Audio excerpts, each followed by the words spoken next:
Hello everyone, I'm back again with another review. This is Soulless Convoy. Sorry for my absence recently. I got sick and I had a bunch of other stuff going on, so it's been a while since I posted. But today I'm taking a look at Newage H48N Ninja Dickey, which is their version of a legend scale Nightbird. Here's a figure, and real quick, let's just take a look at the box. So as you can see, the box is pretty cool. It's a usual Newage box. It has some cool art on the front, shots of the figure. So yeah, the art is pretty cool on the box. I think the name is a reference to some movie. Somebody explained it before. It's like some goofy 80s ninja movie. I forgot. But starting right off, this is a remold of their RC. I think it just has a new head.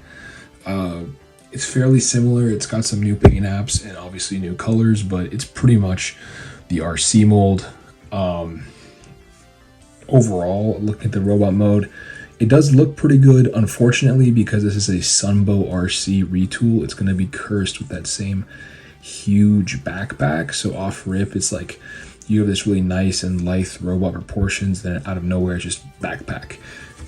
And it's not the biggest flaw in the world, considering the design is kind of goofy and Nightbird's cartoon design doesn't really leave much room for an alt mode either. But it is kind of rough to look at in some aspects. Thankfully, the backpack doesn't get in the way in the posability, which we'll show in a second, but it's just, it's a bit big, but compared to some of like the masterpiece interpretations, I think it does a pretty good job for being a Legends class figure. Alright, so let's take a deeper look at her robot mode and take a look at some of her posabilities. So starting off, she has a ball jointed head that can get all the way around 360. It can look up about that far, which is fantastic. Be careful it doesn't start to transform. And it doesn't really look down, so that's unfortunate, but that's fine. It's because of this like cowl piece. It's meant to simulate the cowl, and it kind of blocks it from going any further down than this. The shoulders are in universal ball joints. They only go up to this far, which is kind of an L because of the sculpting. I think the original RC gets a full 90, but this is about not too bad. Back universal ball joint, of course, can go all the way back to here because of the backpack. You do have a bicep swivel.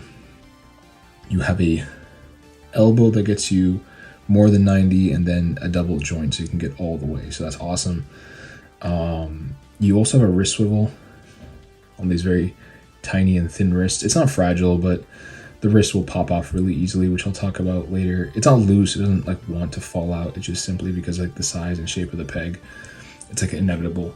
Getting into the torso, there's some interesting articulation in the torso, however, and you can see overall there's some great painted details here to replicate some of that cartoon look, and the sculpting here is actually fantastic. I love the chest plate sculpting. It looks so good. It feels good. The finish is great. The head sculpting is great. But looking at the torso, she has an ab crunch, which gets you a full 90 and doesn't even look that bad from the back, to be honest. But she also has a drop down, and what you're able to do with this drop down is kind of interesting. So it's for transformation, but basically this drop down drops the hips down a little, so you can get a little bit more range out of her legs, so you can get the full 90. Because if you have the hips folded up, you can see that you can't really get that much range out of it. It becomes like a Marvel Legends figure. You'd have to like twist and turn and whatever, you get 90. But if you just drop this down, you can get the full 90. So that's pretty awesome. They don't really kick back that far, but that's pretty solid. And then you get the full double jointed knee with the knee pad covering the bend, which is awesome. That's great. I always love when the knee pads, cover a double jointed knee. She also has a transformation joint here, which sometimes can move on you, but sometimes it can help out for poses, so it's a double-edged sword.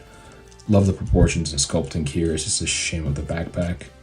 And then coming down to her ankles, she has ball jointed ankles that get you really nice range for ball joints. I mean, it's actually not that good. I kind of lied. But you do get a decent amount of down. I remember getting more down. Huh. Yeah, okay. I mean, it's all right. I've never been a huge fan of ball jointed ankles, but they do allow for ankle tilt in both directions. With this figure, despite her ankles being small and her being hard to balance, there's a counteraction for that, which I'll just talk about right now, kind of going into accessories. So, getting into her accessories, or her gimmicks actually, the first off rip is actually on display right now. So if you notice throughout the course of the video, I've had no issue just like standing here with ease, which you'd think would be weird because of her backpack and her small feet. In reality, her feet are actually kind of solid, so standing isn't a problem.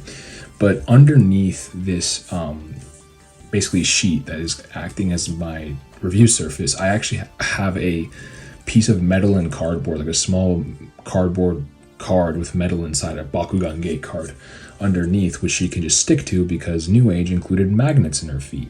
If you look at the thumbnail photo that I have for this video, that's actually using the magnets to stick her to a lamp post.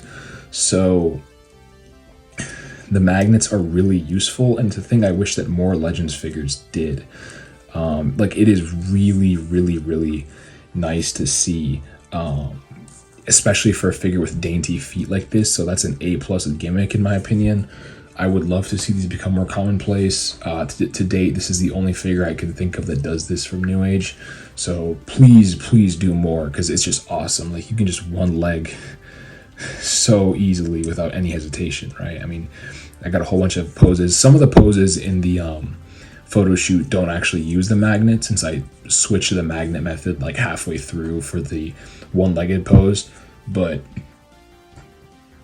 it's a huge help. But thankfully the feet do have enough size so she can kind of pose without them, but the magnets are huge for this figure. It's definitely this figure's strongest point. In terms of accessories, obviously, let's talk about the hands. The hands are a problem. Not a huge problem because they're stable and they do stay in, but if you go to twist them, they kind of twist out because the peg is really small. This is like 2 millimeters, I think 1 millimeter. It is incredibly tiny. It's not hard to pop back in and out, and it's actually pretty solid. Like, a friend of mine carried his around at TFCon and didn't lose her hands, like in his front vest pocket. So it's stable, but I don't like messing with it. It's not fun, especially when you get to her other accessories. So you have these really nice sculpted open hands, especially for how small they are, and you can swap those out for a pair of fists.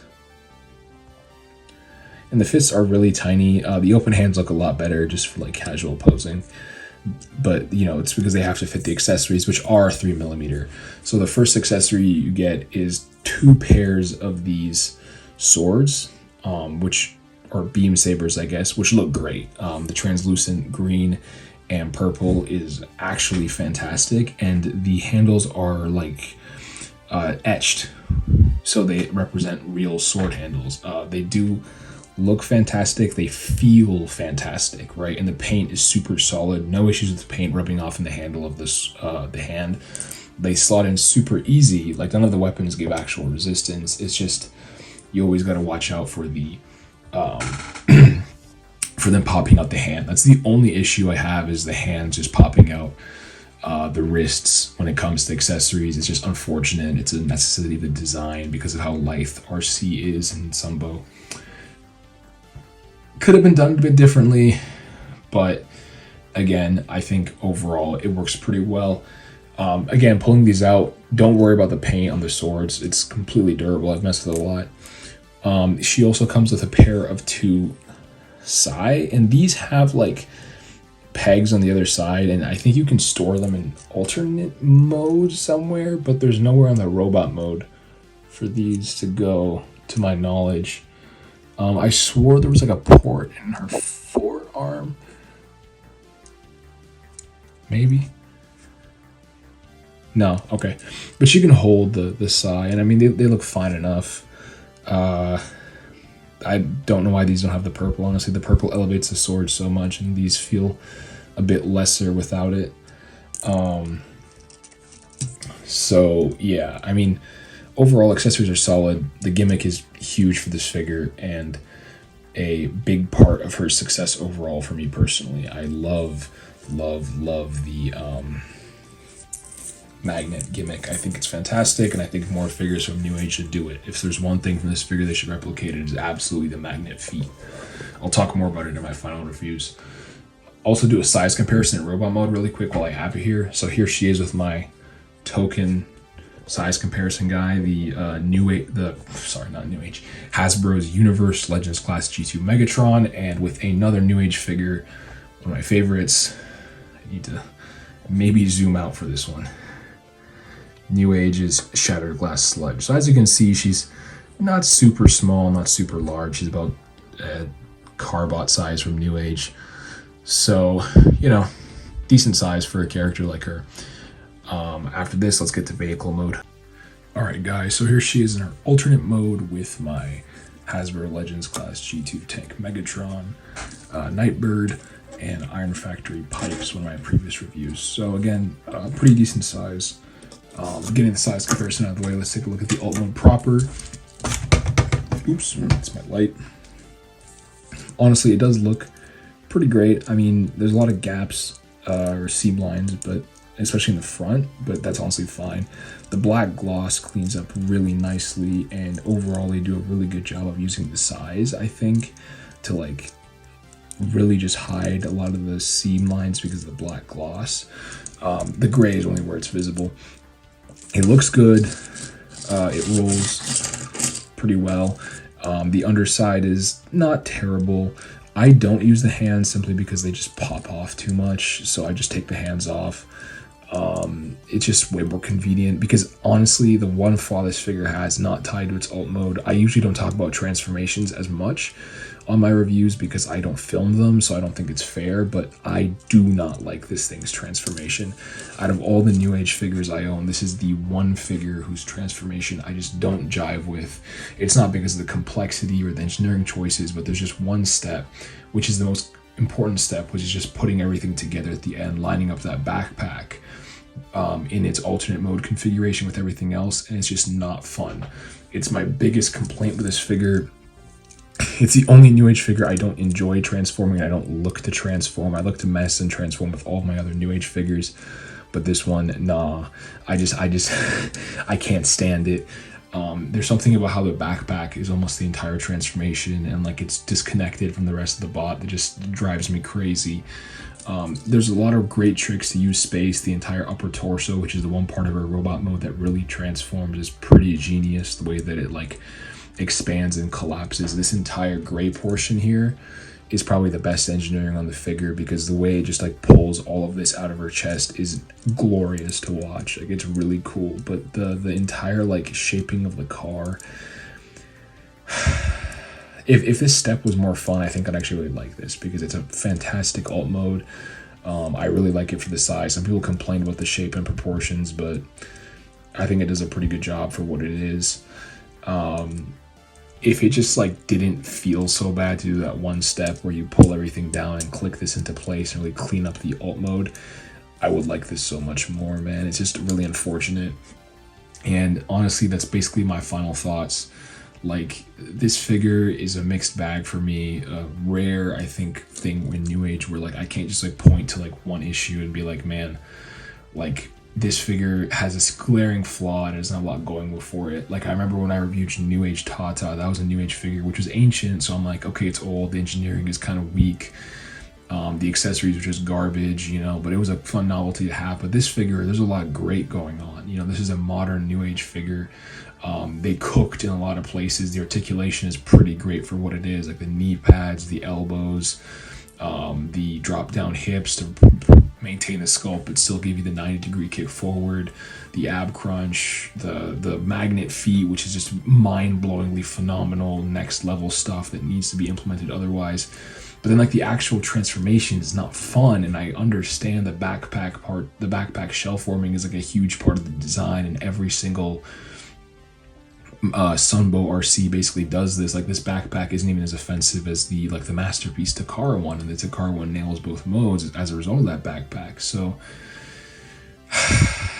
it's just really hard to judge this figure. Like, on some levels it's fantastic, And then on some levels, it's like really not for me. I think it's the best way I can put this. Like if you can look at the flaws, like the backpack and like the transformation not necessarily being like as enjoyable as other New Age figures, but you still really like this, and I could recommend it to you easily. Like if you just want the bot mode, it's a 10 out of 10 recommend, I think, because it's the best you're going to get for a Nightbird at this scale. It looks a lot better than the Dr. Wu one to me, but if you want to like mess with it and flip it back and forth, nah, I don't think so, because a lot of people are getting this and slapping on third-party upgrade kits that just straight up like remove the entire backpack and make it a Action Master, which is lore accurate. So I think if you want to buy it for that purpose, then like 100% buy it, because the rest of the figure removed from that one step of the transformation is pretty great.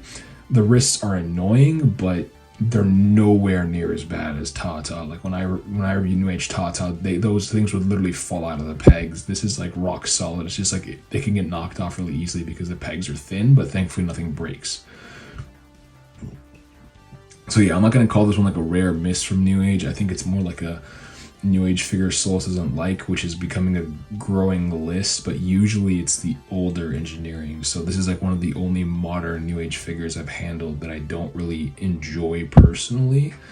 I love the deco, I love the accessories, I love the articulation, I just don't like transforming it. So yeah, that's pretty much all for me, guys. I'm going to try to get back on schedule, maybe try to get back to a once every 2 weeks at least, you know, as a feasible goal, because I have a huge backlog of stuff to review, a lot of it New Age, a lot of it not. So again, thank you guys for those tuning in, you know, supporting my channel. I really appreciate it. If you could like do all the things that everyone else tells you to do at the end of the videos, like, you know, like, comment, subscribe, share, etc., etc., etc. I don't really mean to grow this channel or whatever, but I think it would be cool if other people could see this. So yeah, that's all for New Age H48N Ninja Dickey. I'm Solus Convoy, and I'll catch you guys later.